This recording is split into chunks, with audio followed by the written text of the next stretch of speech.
Ce qu'on retrouve de plus en plus en consultation, peut-être que c'est votre cas ou ça a été votre cas à un moment donné, c'est le manque de joie de vivre. On est en état de déprime, donc c'est passager. On peut avoir une petite déprime qui peut durer 1 jour, 2 jours. La dépression est une maladie. La dépression, c'est une maladie diagnostiquée. Pour surmonter un stress face à un événement, le meilleur moyen, c'est de s'y confronter. C'est pour ça qu'il faut beaucoup écouter ce que dit la personne pour pouvoir ensuite, vous, rebondir sur des petits trucs qui vont l'aider à avoir le déclic. Et c'est là où le plus dur dans la partie émotionnelle.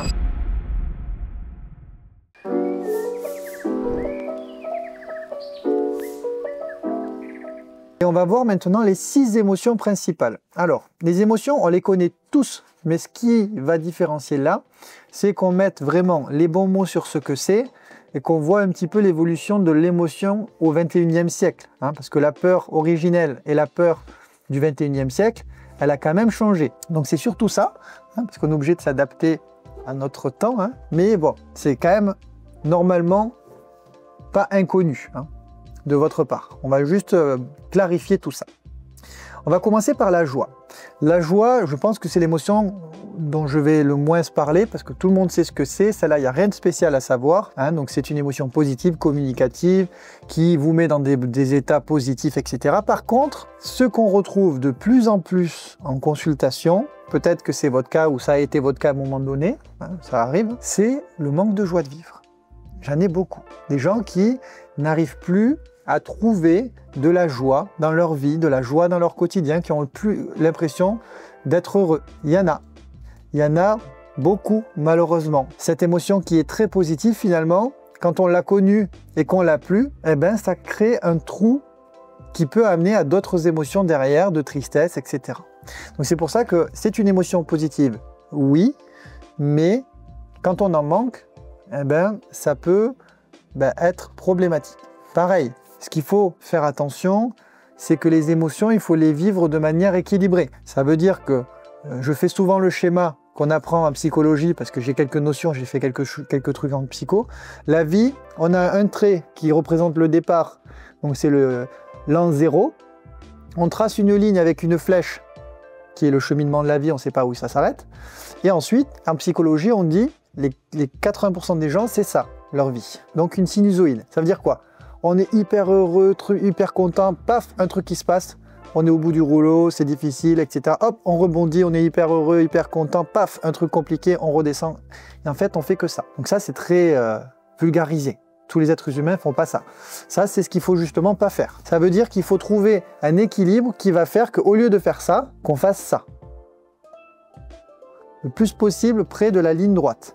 Ça veut dire être heureux, être content, c'est bien, mais ne pas être trop en extase parce que quand on l'est plus, tout de suite on redescend très bas. Donc essayez de gérer autant le positif que le négatif pour être équilibré. C'est ça en psychologie que l'on dit et qu'on apprend aux personnes qui soit ne se reconnectent plus à leur joie, soit sont tout le temps, ou du moins l'impression d'être tout le temps en bas. De savoir qu'à un moment donné, il y a toujours un rebond, ça va remonter, mais pour mieux gérer les hauts et les bas, il faut avoir conscience qu'il faut être équilibré autant dans ses hauts que dans ses bas. Et pas être tout le temps dans la joie excessive.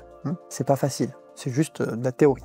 Deuxième émotion, la tristesse. Donc la tristesse, je ne vais pas lire la définition du dictionnaire, je pense que tout le monde sait ce que c'est, mais la tristesse, elle fait suite à une situation qui a causé du chagrin, du désespoir, de la douleur ou du découragement pour la personne. Donc ça peut être suite à un deuil, donc un décès, ça peut être suite à une séparation amoureuse, ça peut être suite à une séparation avec un éloignement, tout simplement. Ça peut être suite à un problème quelconque familial, ça peut être un problème au travail, ça peut être un échec, ça peut être plein de choses. Concrètement, ça va se manifester sous la forme, donc quand on se sent triste, on peut pleurer, on peut avoir moins d'appétit, voire plus d'appétit du tout, on peut manquer de motivation, on peut être épuisé mentalement et donc physiquement, parce que les deux sont liés, on peut s'isoler, et surtout la tristesse, c'est l'émotion qui est la plus dangereuse. Pourquoi? Parce que quand elle n'est pas travaillée, évacuée, elle mène à des troubles psychologiques et physiques qui peuvent être importants, et dans les étapes, on a la déprime, la dépression et le burn-out. La déprime, c'est un état. On est en état de déprime, donc c'est passager. On peut avoir une petite déprime qui peut durer 1 jour, 2 jours. La dépression est une maladie. La dépression, c'est une maladie diagnostiquée. Donc on est un peu de déprime. La déprime, on l'a tous en fait. Hein. On est tous sujets à déprime, on a des moments de tristesse qui sont importants.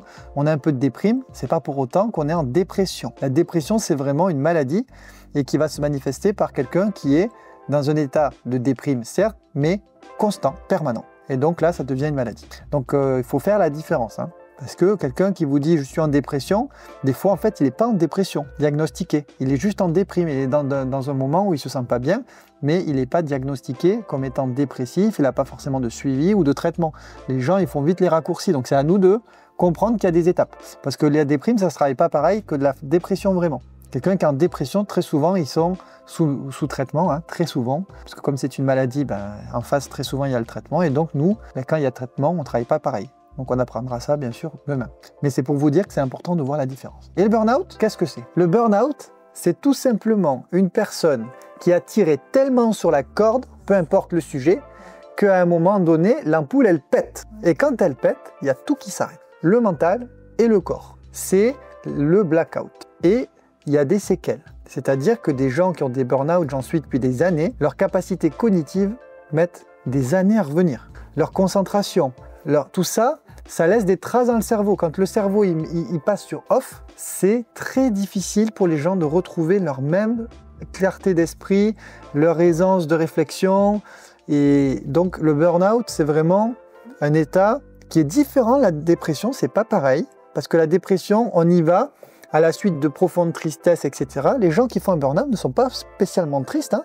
C'est juste qu'ils ont trop tiré depuis des mois, des années, trop de fatigue, trop de charges, qui peuvent être des charges mentales liées au travail. Très souvent, c'est ça, parce qu'on est en 2025 et c'est souvent ça. Hein. Les burn-out, c'est surtout les burn-out des grands patrons ou des personnes qui sont dépassées par des charges mentales de travail, etc. C'est souvent comme ça, hein. Mais c'est pas que travail, mais la plupart du temps. J'aime pas tellement faire une hiérarchie de dire le burn-out, la dépression, c'est pire, c'est moins pire. Les deux sont pas bien, hein. Mais quand même, le burn-out, il n'y a pas vraiment de traitement au burn-out, hein, contrairement à la dépression, c'est juste le repos. Hein. Le repos et peut-être des décisions à prendre pour changer ce qu'il y a à mener là. Mais après, par contre, le problème du burn-out, c'est vraiment ces fameuses séquelles que je peux constater, que les personnes me disent, hein, pas moi qui l'invente, hein. J'ai dû avoir au moins une centaine de burn-out depuis que j'ai commencé à travailler, des vrais burn-out, des gens qui se sont mis en arrêt total pendant des mois, voire des années, parce qu'ils ne pouvaient plus. Et les récits sont toujours similaires, c'est qu'ils n'arrivent plus à réfléchir comme avant, ils n'arrivent plus à rester concentrés comme avant, et le cerveau, vraiment, il a pris un coup, quoi. Comme s'il y avait un morceau qui était pété. Ils sont fatigués moralement, ils sont fatigués mentalement, ils dorment très peu, ils sont en fait dans une situation où ils se sentent partir, et ils se voient, hein, et tu sens que tu te dégrades, quoi. Si tu peux fermer, tu es dans une spirale qui fait que quand tu arrives au burn-out, c'est que tu le fais pas, mais ils le font pas. Et en fait, c'est que quand ça pète, que là ils n'ont plus le choix, mais généralement ils le font pas, souvent par culpabilité de potentiellement ce qui peut arriver après. Souvent c'est ça, la responsabilité, ne pas laisser dans la merde peut-être des collègues de travail, donc tu tires jusqu'au bout, et bon. Mais après, moi, ce que je trouve assez étonnant, c'est que ça dépend vraiment des milieux. Parce que moi, par exemple, je parle de mon expérience en PJ, j'avais des gens qui travaillent beaucoup plus d'heures que les gens que j'ai vus moi dans mon bureau en burn-out. Donc c'est pas vraiment lié à la surcharge de travail, c'est lié aussi à l'environnement. Parce que nous, on travaillait des heures que personne ne ferait en France. Tu travailles 5 jours d'affilée, que tu dors 3-4 heures, que tu rentres pas chez toi. Personne ne veut faire ça déjà, et donc personne ne le peut. Donc tu le fais par nécessité parce qu'il n'y a pas le choix. Mais tu es tellement dans un cercle bienveillant avec des collègues, avec qui tu t'entends bien et tu te serres les coudes que finalement tu traverses ça. Et moi j'ai eu aucun collègue pendant les 4 ans et demi où j'ai fait en PJ qui sont partis en burn-out. Pourtant, la surcharge de travail pourrait t'y amener. Donc ce qui t'amène aussi au burn-out, c'est aussi l'environnement que tu as. Donc est-ce que c'est l'environnement professionnel? Est-ce que c'est l'environnement personnel? Est-ce que c'est les deux? Mais normalement, l'être humain, il est capable d'encaisser la surcharge jusqu'à un certain niveau. Mais s'il y a quelque chose en plus qui se rajoute, c'est là où ça devient difficile. Parce que le burn-out, c'est vraiment qu'il y a quand même pas mal de circonstances autour, quoi. Quand même. C'est pas que lié, je pense, parce que du coup, sinon tous ces gens-là seraient en burn-out. Même moi, quand j'étais jeune, hein, on faisait plus de 120 heures par semaine. Qui fait ça? C'est même pas admissible. Donc, mais pourtant, on l'a fait et on est encore là. Et ça, moi, je me rappelle à l'époque, j'étais fatigué juste, mais j'étais pas du tout mal. Après, bon, par rapport à ce qu'on a vu, certes, mais je veux dire, on n'était pas non plus dans cet état de burn-out. Allez, on continue. La peur. Donc, la peur, on va pas lire, du coup, la définition, je pense que tout le monde sait, mais la peur, c'est à l'origine une émotion qui met vraiment, du coup, la personne qui la vit en état d'alerte et qui est la plupart du temps protectrice parce que elle permet de protéger le temps que le danger soit écarté. Exemple, tu vas te promener dans une forêt, tu croises un ours, tu vas vite te barrer parce que tu as peur de mourir. Et donc, la peur t'a protégé. Une fois que l'ours il est parti, terminé. La peur s'arrête. Tu as un peu encore d'adrénaline, mais concrètement, l'émotion est partie. C'est la même chose pour les gens qui ont peur des araignées. Il y a une araignée sur le mur, catastrophe. Enfin, peu importe les peurs, mais concrètement, c'est censé être passager. Ça, c'est à la base. Maintenant, donc on revient sur notre société. On a d'autres formes, mais on va aller à l'essentiel, sinon on va passer la journée. Mais la société actuelle fait qu'il y a d'autres formes de peurs qui se sont créées, et ce sont des peurs qui ont plus de liens matériels, tels que la peur de ne pas gagner de l'argent, la peur de ne pas y arriver, la peur de finir tout seul, la peur de tout ce qu'on peut imaginer, hein, bien sûr, qui amène au manque de confiance. Hein. Parce que le manque de confiance, en fait, c'est pas une émotion, c'est une conséquence. Mais qu'est-ce qui nous amène au manque de confiance? C'est la peur de ne pas réussir, par exemple, la peur de ci, la peur de ça, et du coup, on perd confiance. Donc très souvent, l'origine du manque de confiance, c'est un ensemble de peurs matérielles ou de peurs par rapport à des sujets, par rapport à des échecs, par rapport à tout ça. Donc la peur, voilà, on ne peut pas nier qu'elle a évolué par rapport à son état originel. À la base, c'est quelque chose de très positif parce qu'elle nous permet de nous protéger.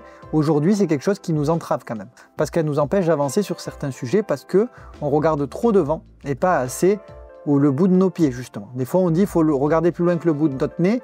Mais oui, mais finalement, on regarde maintenant tellement loin qu'il faudrait peut-être regarder justement le bout de notre nez. C'était cette expression qu'on disait justement il y a 30 ans. Il faut regarder un petit peu plus loin que le bout de notre nez. Oui, c'est vrai, mais bon, actuellement, on aurait tendance à faire plutôt demi-tour. Et on a tous des peurs irrationnelles. C'est pour ça qu'il ne faut pas juger la personne qui a ça en se disant « je ne comprends pas ». Et nous, par contre, des choses qui vont être irrationnelles pour d'autres vis-à-vis de nous, on ne va pas les voir. Donc, il faut pas... Quand on est dans ce métier, il faut apprendre à ne pas juger les gens et à se mettre à leur niveau et à les comprendre et à les accompagner, même si pour nous, on ne comprend pas pourquoi ça c'est là. Je pense que si vous êtes tous là, c'est que vous êtes dans cette démarche. Mais des fois, c'est dur, parce que des fois, ça nous paraît vraiment improbable, mais c'est là. Donc, tant que c'est là, on y va, on travaille, on accompagne, on fait du mieux qu'on peut. La colère, donc du coup, pareil, hein, je pense qu'on sait tous ce que c'est. Donc la colère met le corps et l'esprit dans un état second que l'on pourrait qualifier de combat ou d'agression. C'est une des émotions qui est les plus intenses et elle est très destructrice si elle est gardée. Donc du coup, la colère, le problème de celle-ci, c'est que c'est une émotion qui va nous consumer, c'est un peu le feu intérieur, quoi, la colère. Si on ne l'éteint pas, ça va nous brûler de l'intérieur. C'est ça le problème. La colère, c'est vraiment assez foudroyant. Alors après, ça n'amène pas à des troubles comme la tristesse qui peuvent se matérialiser par une maladie telle que la dépression, mais par contre, ça peut détruire nos organes, ça peut détruire des trucs à l'intérieur de nous. Et donc, là aussi, il convient de bien évidemment comprendre cette colère, de la travailler et surtout de l'évacuer. Il faut dire que parfois, il y a certaines émotions, que ce soit la tristesse, que ce soit la colère, qui vont prendre du temps, mais il ne faut pas lâcher, il faut travailler, il faut avancer, il faut mettre des choses en place et à un moment donné, il y aura ce déclic. Mais il faut bien dire aux gens que il y a des personnes qui ont des capacités pour travailler leurs émotions, pour les évacuer, qui vont aller vite, et il y en a d'autres qui mettront du temps. Hein. Comme tous les êtres humains, on est tous différents. Mais c'est important de le savoir. La surprise, c'est une émotion qui est très courte dans le temps. C'est bizarre qu'elle soit primaire, mais en fait, elle l'est. C'est une émotion qui fait suite, comme sa définition l'indique, à quelque chose d'inattendu. Hein. Donc en gros, il y a un événement qui nous crée cet état de surprise. Et ensuite, pourquoi on dit qu'elle est très courte? Parce que c'est une émotion qui est dite transitoire, parce qu'elle va nous amener vers une autre émotion derrière. Exemple, vous êtes l'exemple des films américains, ou peut-être vous l'avez déjà vécu, hein, vous rentrez chez vous, vous ouvrez la porte, on vous organise une fête pour votre anniversaire, surprise, hop, donc vous avez cet état de surprise qui dure peut-être une seconde et qui vous amène derrière peut-être à l'émotion de la joie parce que vous êtes content, on vous a fait une fête, c'est super. Et l'exemple contraire, vous arrivez au boulot, c'est du vécu, en plus, vous avez votre bureau tout propre, vous arrivez le lendemain, il y a le bordel sur votre bureau, tout le monde a trafiqué et on vous a laissé le bordel, vous arrivez, vous avez la surprise et derrière vous avez la colère, qui c'est qui m'a foutu le bordel sur mon bureau? Ça fait partie de la surprise aussi, parce qu'on est étonné, on vit le truc et ensuite on a une émotion qui suit.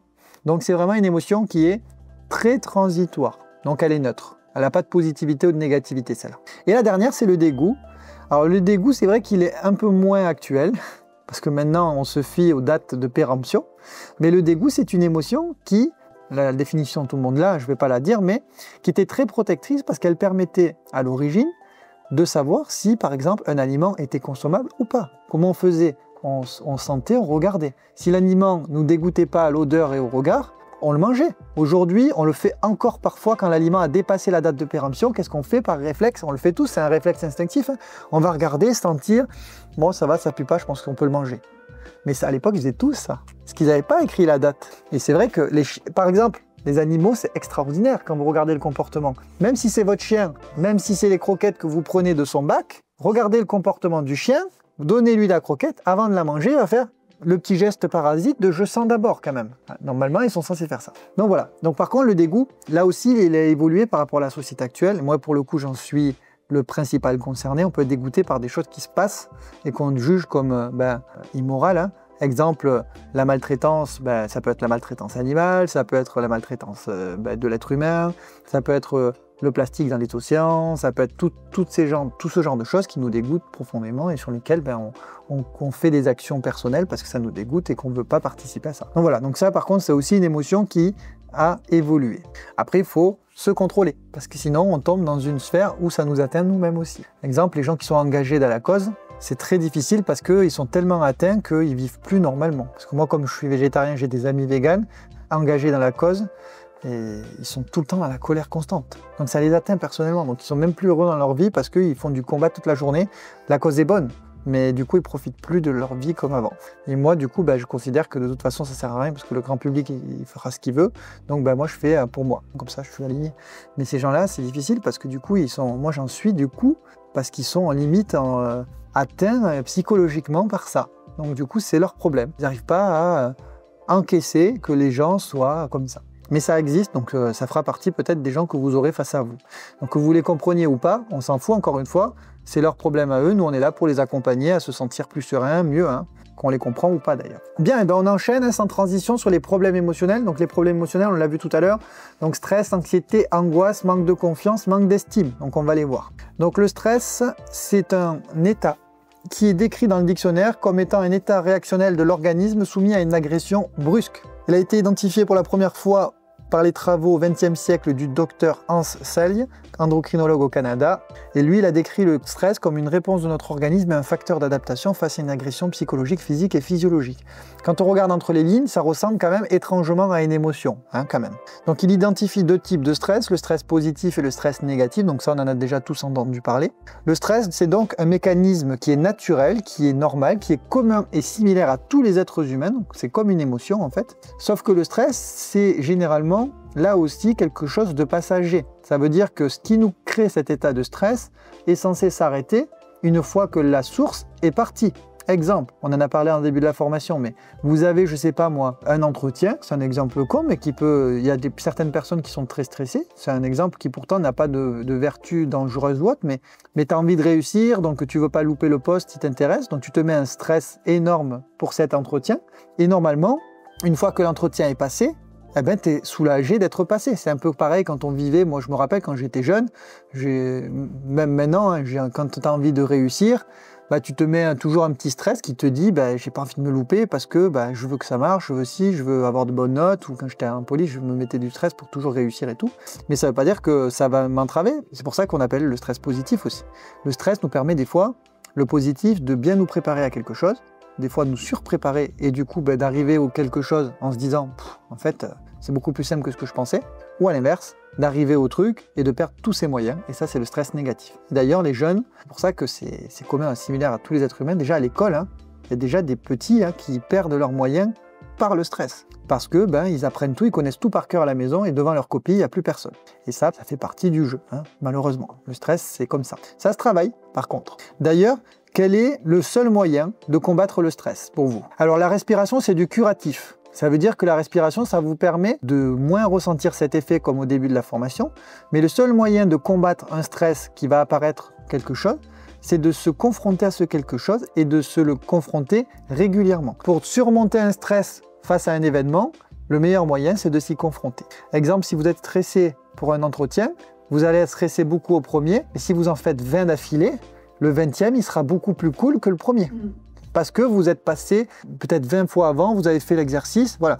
Donc pourquoi on reproduit beaucoup quand on fait par exemple des entretiens blancs ou tout ça, c'est pour justement arriver le jour de l'entretien en ayant eu déjà un petit peu l'exercice de fait et de rassurer la personne pour qu'elle ait le moins de stress possible. Donc voilà, donc le message c'est la respiration, c'est le curatif quand on n'a pas d'autre choix. Le meilleur choix, quand on le peut, c'est de se confronter, de reproduire l'exercice. Donc ça veut dire que si vous détestez par exemple prendre la parole, plus vous allez vous forcer à le faire au début, plus vous allez ensuite pouvoir le faire sans justement être confronté. C'est comme les gens qui ont le vertige en fait. On leur dit toujours pour vaincre la peur du vertige, c'est plus dur maintenant. Je pense que le vertige est un petit peu plus dur parce que le vertige, il y a aussi peut-être quelque chose lié à une peur visuelle ou je sais pas, c'est peut-être un peu physique aussi. Mais là, c'est vraiment plutôt mental en fait.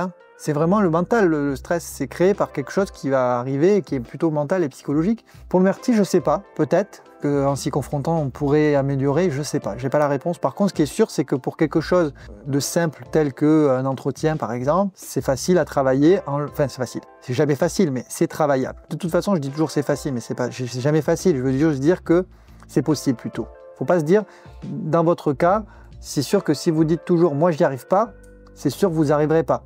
Mais si vous dites, pour le moment, j'y suis pas arrivé, mais j'y travaille, c'est pas du tout la même chose. Parce que vous avez votre ouverture d'esprit qui va vous dire, pour l'instant, j'y suis pas parvenu, mais par contre, je suis sur ce chemin. Donc là, vous ouvrez votre cerveau sur la possibilité d'y arriver. Mais les gens, ils disent pas ça. Les gens, ils disent, j'y arrive pas. C'est du développement personnel, c'est de la psychologie. Et moi, quand les clients, ils me disent ça, je leur dis, voilà. Maintenant, c'est pas que vous n'y arrivez pas, c'est que pour l'instant, vous n'y êtes pas parvenu, mais vous allez y arriver. Moi, je dis ça quasiment tous les jours en consultation. Pour que les gens, tout de suite, ils reconnectent ils sont venus me voir pour justement essayer d'arriver sur une problématique qu'ils n'ont pas encore réussi à faire, pour que justement, ils aient ce déclic et que mentalement, ils changent leur façon de penser. Parce que sinon, ils vont sortir de la pièce et ils vont rester dans leur « j'y arrive pas ». Après, c'est ton moyen. Mais en tout cas, ceux qui disent déjà « j'y arrive pas », c'est compliqué. Il faut leur dire vraiment... il faut essayer de leur ramener vers une version plus positive. Donc le constat, il est, oui, pour l'instant, j'y arrive pas. Donc plutôt, pour l'instant, je n'y suis pas encore parvenu, mais je vais y arriver. C'est pour ça qu'il faut beaucoup écouter ce que dit la personne pour pouvoir ensuite, vous, rebondir sur des petits trucs qui vont l'aider à avoir le déclic. Donc ça, c'est là le plus dur dans la partie émotionnelle. C'est pour ça que moi, quand j'arrive sur ce chapitre des émotions, j'essaie de vous donner des pistes pour toujours essayer de rebondir par rapport à ce que la personne va vous dire, pour toujours essayer de lui donner une lueur d'espoir ou du moins une solution. Parce que si elle est là, c'est que potentiellement, elle n'en a pas encore trouvé. Et donc, si vous, avec un état de neutralité totale, parce qu'on n'est pas dans sa vie, et avec un recul total, on peut peut-être essayer de lui dire « Est-ce que vous avez essayé ici? Est-ce que vous avez essayé ça ?» C'est pas seulement, on ne fait pas que du magnétisme, en tout cas pas dans ma séance moi, parce que dans le compte-rendu, c'est beaucoup d'échanges, tu l'as vu. Et donc, c'est cet échange qui va faire la différence aussi, qui va accompagner votre soin. OK pour ça? Donc le stress, le seul problème du stress, pour finir avec le stress, c'est que les gens le voient comme quelque chose de négatif et comme parfois même une maladie, alors que ce n'est pas le cas, et que le stress, c'est le fourre-tout. C'est-à-dire qu'aujourd'hui, les gens, ils vont venir et ils vont vous dire « je suis stressé tout le temps ». Parce qu'en fait, vraiment, mais encore une fois, moi je lance la pierre à personne, personne ne nous a appris réellement ce que c'était. Mais vous, par contre, il faut que vous sachiez lire entre les lignes. Parce qu'on n'est pas là pour faire un cours à la personne. Donc on l'écoute et nous, on comprend à travers les lignes ce qu'elle nous dit. Mais si elle vous dit « je suis stressé tout le temps », eh bien du coup, on fait la transition vers l'anxiété. On n'est plus sur du stress, on est sur de l'anxiété. C'est pas la même chose. L'anxiété, c'est confondu avec le stress. Pourquoi? Parce que le stress, il est censé être ponctuel. L'anxiété, on pourrait symboliser ça par un état de stress permanent. Parce que la définition de l'anxiété, c'est la sensation d'être dans une inquiétude pénible constante ou une insécurité constante. C'est vraiment la sensation d'avoir un sentiment indéfinissable d'insécurité, d'inquiétude. C'est des gens qui vont tout le temps être dans un état de « Ah, moi, déjà au téléphone, je sens les gens anxieux. Déjà, chez vous, au bas du cabinet, c'est comment? Est-ce qu'il y a un parking? Parce qu'il n'y a pas de parking, moi, il faut que je vienne 1 heure avant, il faut que je trouve une place. » Je dis « Oui, il y a un parking, il n'y a pas de souci, vous pouvez vous garer devant, pas de problème. » Ah, d'accord. Et après, sinon, pour venir, tu vois, il se crée les problèmes déjà au téléphone, quoi. Donc ça, c'est de l'anxiété totale. Tu vois, c'est ça. C'est ce sentiment d'inquiétude constant. On est sans arrêt inquiet par rapport à ce qui peut se passer. Donc ça s'appelle de l'anxiété. C'est pas du stress. Ça se travaille pas pareil, hein. C'est pour ça que c'est important de comprendre la différence. En magnétisme, le stress et l'anxiété, c'est deux choses différentes. Déjà en psychologie aussi, mais en magnétisme aussi. On ne va pas travailler pareil. Et l'angoisse, c'est pareil. Il y a beaucoup de gens qui disent « je suis angoissé ». Mais c'est pareil, je suis angoissé, ça ne veut rien dire. Parce que l'angoisse, ça vient du latin angustia qui veut dire resserrement. Donc l'angoisse, en fait, c'est la sensation d'oppression au niveau de la poitrine. Donc si la personne, elle vous dit juste « je suis sans arrêt angoissé », en fait, mais qu'elle n'a pas de symptômes physiques au niveau poitrine ou resserrement, c'est pas de l'angoisse, c'est de l'anxiété. Par contre, si la personne a une sensation d'oppression, ou alors si elle fait des crises d'angoisse carrément, bon là, il n'y a pas de débat, hein, crise d'angoisse égale crise d'angoisse, hein. Mais si elle a une anxiété qui provoque une oppression, là, on arrive sur de l'angoisse. La moindre sensation de resserrement égale angoisse. Ça veut dire que c'est une anxiété qui monte d'un cran. Et après la crise d'angoisse, là on est en plein dedans. Un des sujets que j'ai beaucoup travaillé quand j'étais à Annecy, j'ai eu beaucoup de personnes sur crise d'angoisse avec pas mal de recul là-dessus. Et ce que j'ai pu en retirer, c'est que j'ai remarqué que beaucoup de personnes qui faisaient des crises, hein, là on parle de la crise vraiment, n'étaient pas capables, c'est ce que j'ai mis, de m'identifier pourquoi. Et c'est surprenant. Alors il y en a qui te disent, bah si je déclenche la crise quand j'arrive dans un lieu où il y a beaucoup de monde, etc. Donc là on l'a. Et parfois, eh ben, quand est-ce que vous déclenchez? Ben, je ne sais pas, c'est aléatoire, ça monte d'un coup. Et là, c'est très difficile pour le travailler. Parce que quand on n'a pas la source, c'est hyper complexe. Alors là, il faut poser des questions, essayer de creuser. Parce que si vraiment on n'a pas la source, parce que quand par exemple la personne elle angoisse quand elle arrive dans un lieu où il y a beaucoup de monde, bah, du coup, on peut travailler, essayer de déconnecter cette sensation, qu'elle se sente rassurée quand il y a du monde, travailler sur ce sujet de sécurité. Donc après, il faut essayer de travailler sur le syndrome de l'angoisse, mais sans cause, quoi. Donc ça se travaille aussi, mais c'est plus difficile.